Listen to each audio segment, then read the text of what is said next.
Hey, and welcome to an episode of You Love Comic Books, the YouTube show I showcase my recent comic hauls, comic speculations, and stuff from my collection. Alright, I have an awesome haul for you.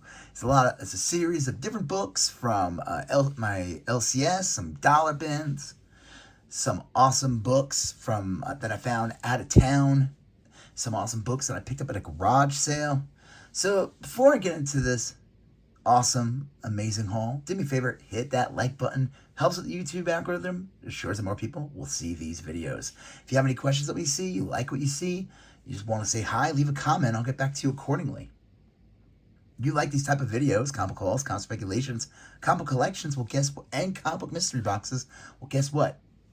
You're at the right place. This is called You Love Comic Books, and that is why you're here. So do me a favor, smash the subscribe button, become part of You Love Comic Books conversation. Smash that bell for notifications. All right, let's get into this haul. We'll start with Grommets #2. So this book has been blowing up. I don't know if people just love the comic, or there's a movie, or a lot of these indie books tend to be flash in the pans. This was just sitting in the back issue bin in my comic store, and it was cover prices. Issue 2. Issue 1 is a pretty pricey book. I have not seen it in person. I've seen like issue 7. Like I saw issue 3 not too long ago. They sell out quick. It's a nice cover from, I think this is Brett Parson. Happy to grab it. I got it for, I got my discount with with this. So it was cover price, but it ended up being like $3.20 or something. So that's cool. And look, Tony Hawk even likes it. So that's awesome. Here's some other books from my pull list. Just Incredible Hulk 16. I haven't read like the past 4 issues. I need to actually read them. Transformers #12. Still need to read issue 11. Haven't read that yet. It is kind of cool in this series. Spoilers. Where Optimus's arm, he's been using Megatron arm with the blaster for like, I don't know, 5 issues now? It's been a while.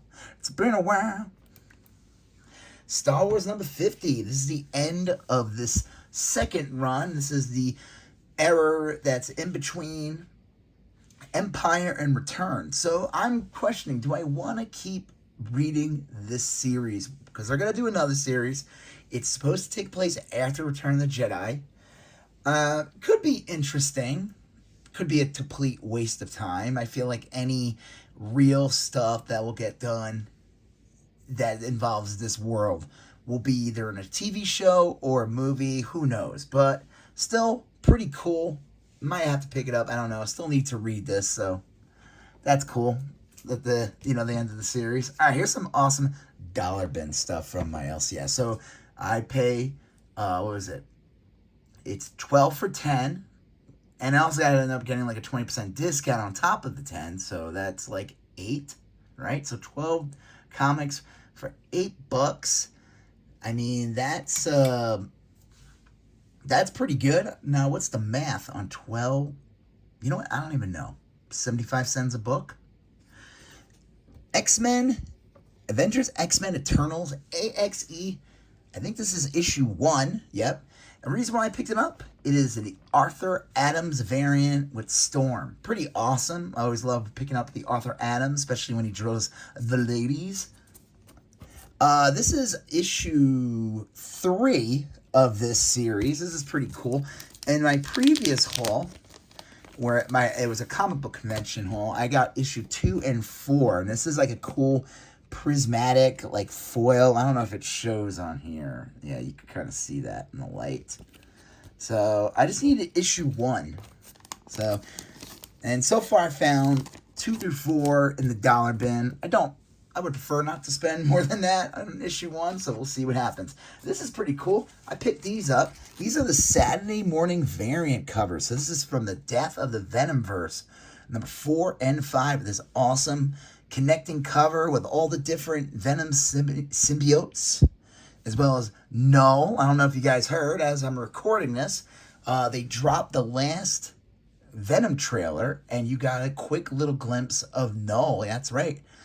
They're bringing him in to the Sonyverse. I don't know if that's a good thing or a bad thing. Who knows? Maybe he'll cross over into the actual MCU. Probably not. We'll see. So that's awesome. And I like the way this looks. I don't know who the artist is on here. Let me see real quick. I'll open one and show you guys. Let's give this artist some credit for these fun little Saturday morning animation. So they don't have his name on the back. They call it the Saturday morning variants. Let's see, do they have... Oh, Sean Galloway is the artist for these. So that's fun. Let's put that away. All right. So those in the dollar bin. This is pretty cool. Han Solo, Star Wars Age of Rebellion, Han Solo, Greatest Moments variant, 1436. This is issue 1. I could not find anything on this book.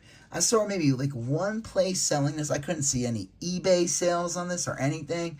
I mean, it's a sick cover, an awesome recreation of that scene in Hoth when Luke is hanging with ice, and this is like the first time he uses the Force to grab a lightsaber, and it's actually the first time we see in Empire Strikes Back, is that scene is the first time we see like a Force grab. Like in New Hope, all we see is that a Jedi can like influence things and dodge lasers with a blindfold on. I'm pretty sure there's no Force. There's Force choking. Darth Vader does that. But you don't see like Obi-Wan like pulling something like that looks like telekinesis or anything. So that's always been a cool scene. Galaxy's Edge #1. This is the regular cover. Galaxy's Edge #2, the variant. They didn't have issue 3, but they had, issue 2, but they did have 3 with that cool Hondo cover. Issue 4 and issue 5. So I just need #2 to complete the series. That's pretty cool. It's based on the basically the Disney theme parks. They have the Star Wars Galaxy Edge. Han Solo Chewbacca #1. That's pretty cool. It's an awesome cover. And then the last one for this dollar bin, I still have some more books, so don't go anywhere yet, is Major X #1. Now, what's funny about this, I remember when this first came out years ago, I don't know, probably like 4 or 5 years ago now. They made a big freaking deal about this. This was like, spoilers, it's revealed Major X is like Cable's kid. I forgot who it is with, though, Cable. It's with like another character you wouldn't expect. I don't even know if Marvel like cares about this character or not. I know that Rob Liefeld is currently doing a series and this character is in it. We'll see. I don't know. Glad I grabbed it for $1. Like I said, it's a hard book to actually, like, I never see it I don't ever see it in dollar bins, and I never see it even in the back issue bins. I always see issue 2 and above, but I never see #1 for some reason. I don't know. So that's pretty cool. All right, this is from an antique store. I always like going to this one booth because everything there is $3. And, nothing, that's not like amazing. I'm like, oh my God, 3, that's still a lot cheaper than most, new books cost. But I found books that are worth way more than 3 there, like 50, 40, But when I was going through it, I was like, I found some stuff. Then I realized everything was half off. So that was cool. So everything's $1.50 actually. So almost $1. Almost a dollar bin, but not exactly. Infinity Inc. #19. Part of that Todd McFarlane run. And issue 18. So that's pretty cool. And there's his little proto-Spawn character that he used, Mr. Bones, with that Spawn cape. All right. So again, only $1.50. Supergirl #1. This is that series that spins off out of the Batman Superman. It's got an awesome Michael Turner cover. Superman 62. Reason why I'll pick this up if I find it for like, $1, $1.50, whatever. It is that preview appearance of Sonic the Hedgehog. There's 16 pages in there. Here, you know what? I'll show it to you guys real quick. I've shown this book. There's a Action Comics, a Detective Comics, and a Justice League as well around this time period. So in the middle, there's a 16-page preview. They call it like an advertisement, but it's kind of similar to that preview of like He-Man back in the early 80s. That's like in Teen Titans and all that. So that's pretty cool. Green Lantern 52. Reason why I picked this up, it is a DC Universe logo. Always love picking those up. especially if I find them for, like $1 or $2. Superman number 74, third print. I figured why not.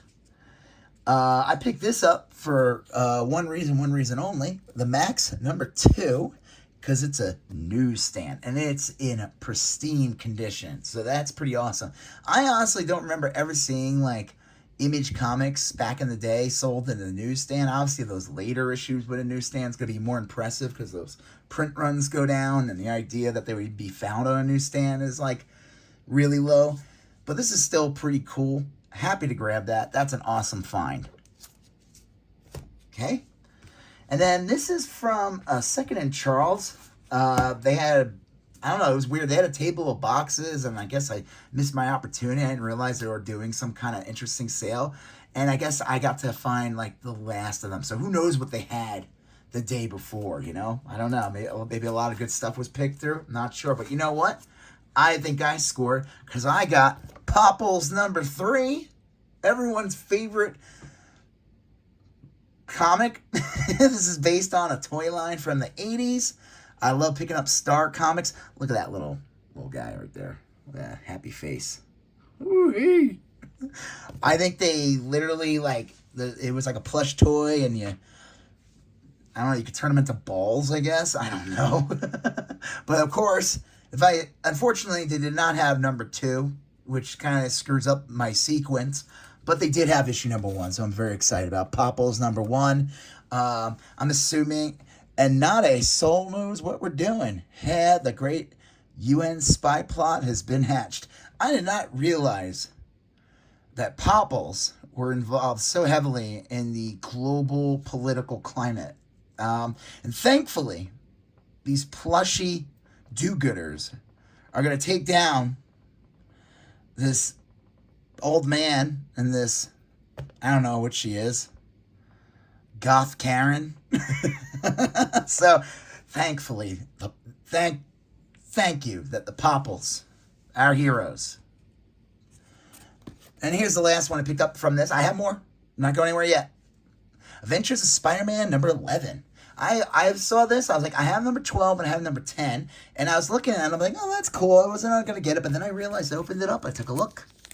And I realized this is awesome. It's a flip book. It's a mini mall. The Adventures of X-Men number 11 with the newsstand. The number 12 I have, which is the last issue, has Venom on the cover and everything. That's like that as well.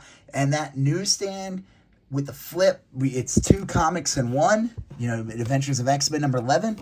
These books have a bit of value. They are rare. I don't know if they sell, but they're not easy to come by. Happy to grab those. These were all, I think, $1.95 each. I'm not sure. I think so. So that's a pretty good deal. All right, here we go. This was in a store I found in Colorado Springs. And I got these 3 books for $3 each. I think they're awesome finds for just $3. Wolverine number 36, the second print, Tyler Kirkman cover. It is the Helverine, the first appearance of the Helverine. Pretty cool. I'm shocked that the first print has held on, if not increased in value. Like, it goes for like 50 to 75 now, which is crazy. I had a whole bunch of them, and I released them for my ownership for like 25 at the time each, and I thought that was amazing. Whatever. Happy to grab that. That's cool. War Machine number 283 in a newsstand. Second cover appearance of the War Machine. 282 is the big one. 281 is technically his first appearance. Now, this is the Tony Stark as War Machine. If you want Rhodey as War Machine's first appearance, that's like in West Coast Avengers, like 94, I think. I don't know. I've showcased that in previous episodes. I always try to grab those whenever I see them. Happy to grab that. That's a good find for just $3. And then this is a great find for just $3. Amazing Spider-Man 344. This is the first appearance of Cletus Cassidy, who will go on to become Woody Harrelson, who will go on to become Carnage. So that's an awesome find. This is, I can feel like people forget about this book being a, kind of a big kind of a mini or big key. I mean, it is Cletus Cassidy's first appearance. He does become Carnage, so that's pretty cool. It's like a fine plus condition. It's definitely worth way more than 3. But, I'm not going to get the mid condition price for it, but that's awesome. Awesome bit. And then this is the last group of books for this haul. This was at a garage sale. And I think I remember what I paid for everything in the end. I'll tell you. First one, Americomics Special #1. I think I paid $2 for this. This one's in really nice condition. I've showcased this book before. I always like picking this up if I find it like in a dollar bin or, for $2. And this is kind of like a proto-prelude to what would eventually become The Watchmen. Now, remember, Watchmen were all Fawcett characters. I think that's the brand, the name, the publication that DC buys. And, Alan Moore was originally going to use Blue Beetle, Captain Atom, Nightshade, and The Question, and they ended up changing all the characters and making them, they're kind of pastiches where Dr. Manhattan's basically Captain Atom. So happy to grab that. This is awesome, just like I showed you earlier in this episode.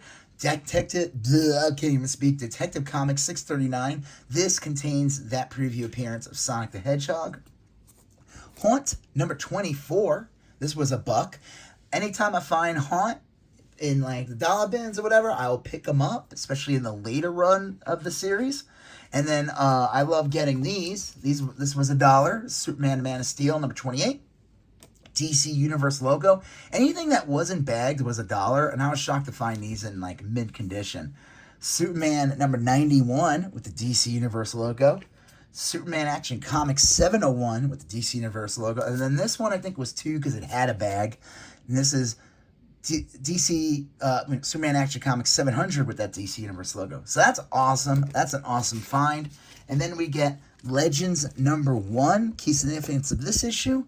It is the first appearance of Amanda Waller. So this book blew up. This book always has like a little bit of value. So I think the print run on these series is really big, but regardless, Amanda Waller is a major character. I didn't realize that she's not introduced till like after Crisis. Then Legends is like the series that leads into the new, Superman and the new direction of the DC Universe after Crisis. And Amanda Waller's in that first issue. Like I said, when James Gunn initially announced, like, all the series and movies they were going to do, this book blew up. It was like going from like $40 to $50 for a minute. Men in Black #1. This is the adaptation. He had this down for $6. Happy to grab that. This one was $10. Astonishing Tales featuring Kazar and Dr. Doom in all new stories. This is the one issue I needed to complete that early run that before it becomes Kazar. I'm pretty sure I have them all now. This is, as you can see, they're already reducing him down here. So this is like a double-sized issue. It's in decent condition. They're like tiny little split up there, but this thing's in really nice condition. This introduces, I don't know if it's Dr. Doom's mother. There is a character first appearance in this that has to do with Dr. Doom. So that's a good find. And like I said, after issue 8, it becomes a Kazar series, and then it eventually becomes Deathlock. I'm positive it becomes Deathlock. And so, happy to grab that. Expect people to pick up those early issues of Astonishing Tales, because it's basically Dr. Doom's first solo series, and it kind of spawns out of that Marvel Superheroes story with that awesome Dr. Doom cover where he's kind of like, that book goes for a whole bunch. So happy to grab that. And then the last one from this garage sale, and I'll tell you what I paid for it at the garage sale, because I didn't pay these prices actually that I'm telling you. Spider-Man 2099. I knew to grab this because they don't tell you on the cover of this. This is the final issue of the series of Spider-Man 2099. I think this was 2 or 1. This was 2. Like the Doom finale, it says last issue on it, and I don't know if Punisher 2099 or Ghost Rider, X-Men, or Ravage has finale or last issue on the cover, but this one does not have last issue on the cover. It has a bit of value. I mean, these later issues, when you go to comic stores or conventions, whatever, you will always find. Well, Spider-Man 2099 #1 now has a bit of a premium price. It used to be dollar bin fodder now. It's usually like a $10 book. Some people try to sell it for 20. And then those issues after that, up to like 20, are like, again, those you could find mostly in dollar bins. But anything after like 20, they just get rarer and rarer. The Venom issues previous before that, those actually have a ton of value. Like, when I say a ton, I mean like it could go for like 30, 40 bucks. Not like, whoa, but a lot for a Spider-Man 2099 book. Happy to grab this last issue, so that's awesome. So yeah, I paid at the garage sale, I think it was like 30 in total. I paid like, I think 25. So, basically getting a lot of these dollar bin ones for free. So that was a good deal. So yeah, this was, I think, a pretty sweet haul. Lots of great books, lots of great finds. Finding this for cheap is always cool. Finding that for cheap is a good book. Finding this interesting book. Finding the savior of our world political climate, the Popples. Thank you. Thank you for your service. So yeah. So do me a favor. If you liked the video, hit that like button. Leave a comment if you have any questions what you saw. Hit that subscribe button, become part of the You Love Comics conversation. Smash that bell for notifications. You're going to see a previous video here. You're going to see a previous video there. You're going to hit that subscribe button. I'll talk to you guys later. Have a good one. Bye-bye.